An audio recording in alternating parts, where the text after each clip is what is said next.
خواب نبوت پہ بے حد درود، ختم دور رسالت پہ لاکھوں سلام، جس نے ختم نبوت پر پہرا دیا، ایسے خادم کی خدمت پہ لاکھوں سلام۔ ان کے آگے وہ حمزہ کی جاں بازیاں، شیر غران سطوت پہ لاکھوں سلام۔ ان کے ہر نام و نسبت پہ نامی درود، ان کے ہر وقت و حالت پہ لاکھوں سلام۔ عزیز طلباء، ہم جس مقصد، جس فکر اور جس بنیاد کے لیے یہاں پہ حاضر ہے، وہ فکر مصطفیٰ ہے، وہ مشن مصطفیٰ ہے۔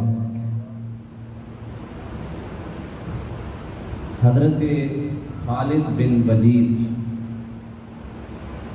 آپ اکثر جب آپ سپہ سالار کی حیثیت سے سامنے ابھرے، سامنے آئے، تو ایک دن آپ کو حضرت عبداللہ ابن روا انہوں نے عرض کی کہ حضور اتنی بڑی سامنے فوج ہے، ہمارے پاس محدود تعداد ہے، تو ہمیں وقت کا تقاضا تو یہی ہے کہ ہمیں پیچھے کی طرف پلٹنا چاہیے۔ اس وقت آپ نے جو جملہ ارشاد فرمایا، تو وہ میں آپ کے لیے، آپ کی تربیت کے لیے عرض کر رہا ہوں۔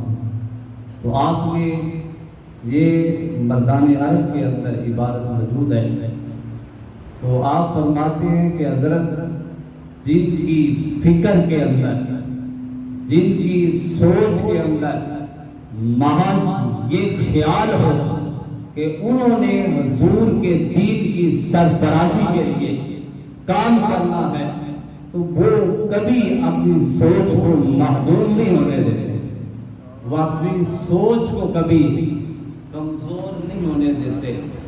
تو میرے بھائی، آپ اس مشن کے لیے، آپ اس فکر کے علمدار بننے کے لیے آئے ہیں، تو آپ اپنی سوچ کو کمزور نہ ہونے دیں۔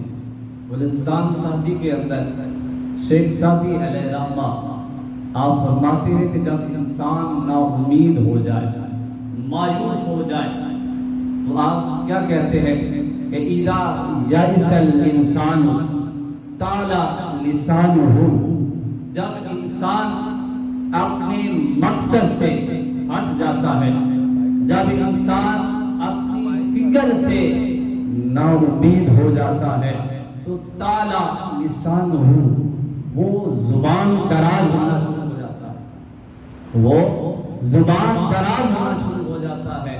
اور آگے کہتے ہیں کہ کسل نور مغلوب یسول علی القلب، جیسے ایک کتا ہے، وہ ایک بلی کا تعاقب کر رہا ہو، پیچھا کر رہا ہو، تو جب بلی نا امید ہو جائے، مایوس ہو جائے، وہ پلٹ کر کتے پر وار کرتی ہے، جو کہ ناکافی ہے، جو کہ ناکافی ہے۔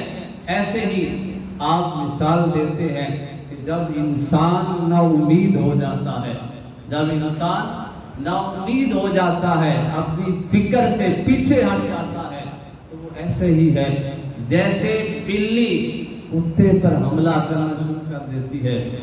ایسے ہی مثال ہے اس انسان کی، جب وہ نا امید ہو جاتا ہے تو وہ اپنے بزرگوں پر زبان درازی شروع کرتا ہے، اپنے بزرگوں پر زبان درازی کرنا شروع کر دیتا ہے۔ کسی نے کہا تھا کہ سر کچلنے کا ہنر رکھیں صاحب، سانپوں کے ڈر کی وجہ سے جنگل چھوڑا نہیں جاتا، جنگل چھوڑا نہیں جاتا۔